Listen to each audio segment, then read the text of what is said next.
Out of nowhere, she gets a knock on the door. When my mom opens up the door, the gentleman on the other end, he hands my mom these legal documents. She starts flipping through the pages, and then she realizes that the property's going to foreclosure. She picks up the phone and she calls them up. And she goes, "Hello? Oui, this is Marie. Yes, I received the papers in the mail. It says that the property is going to foreclosure. But I don't understand. Every month I pay the landlord on time. Every month I pay him. I don't understand why the property is going through foreclosure."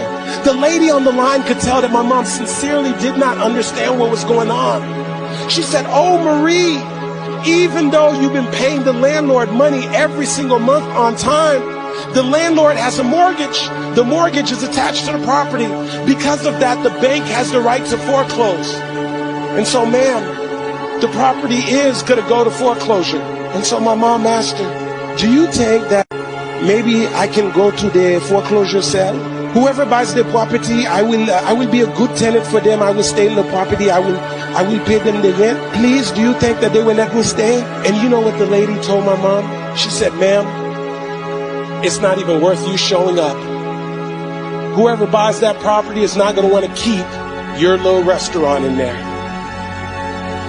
So my mom is devastated. She's like, "This is how I take care of my two boys. I got all my life savings into this property." And so about 2 weeks later, my mom says, "You know what? I know that sometimes you don't just have to listen to what people tell you." My mom shows up to the foreclosure sale. She's expecting a room full of investors, but to her surprise, there's only two people there: the auctioneer and the representative from the bank.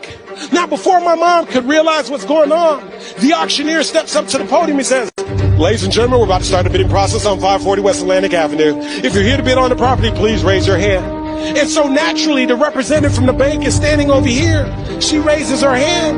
My mom, who had no intentions on bidding on the property, doesn't even know how this thing works. My mom decided to take an act of faith and raise her hand. The auctioneer said, "Very well, we're going to start the bidding process at 30,000. Can I get a 30,000? The representative from the bank is standing here, says 30,000. My mom's still in the game. No money.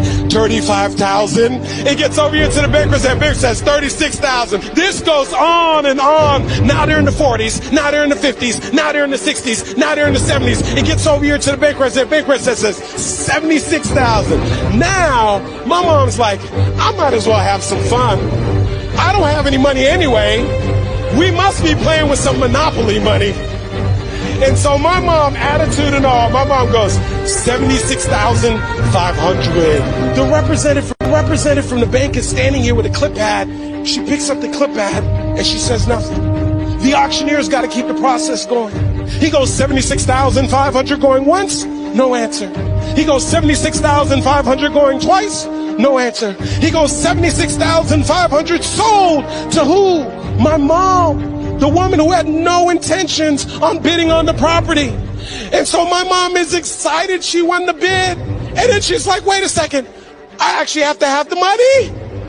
And so they told her, "You got 30 days to come up with the money." And so my mom would go home. She'd pull out a notepad and she'd start writing down the names of all of her friends and all of her family members, one by one. And she would call them up and tell them the story. Some would lend her 1,000. Some would lend her 2,000. Some would lend her 3,000. Some lend her 4,000. Some lend her 5,000. And she's 3 days away. And she's still $30,000 short. My mom's thinking, maybe this isn't meant to be. And then her telephone rings. And it's her friend Yvonne's. And when her friend calls her up, my mom says, "Yvonne, no, it's too late. I have 3 days. I still need $30,000. Yvonne said, "No, Marie, listen. I know you've been calling us. But me and my husband, we've been saving up money to buy a house. We heard you call us. We heard the voicemails. Right now, we've saved up $30,000.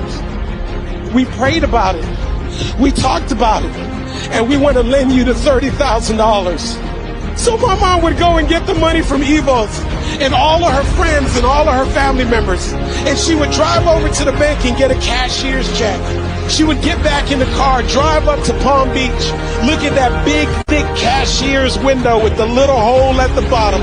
My mom would probably take that cashier's check and slide it through the little hole. And that day, my mom went from being the tenant to being the landlord, all because she was willing to show up. And so here's what I say to you. There are going to be times that you're going to be wondering, why should I keep showing up and working my business? Why should I keep picking up the phones and making the phone calls? Why should I keep fighting for my goals and fighting for my dreams? And what I want to remind you is that you got to show up for your life regardless of the circumstances. You got to show up in spite of the naysayers. You got to show up in spite of the conversation going on in your mind. You got to show up for your life. Because if you don't, nobody else will.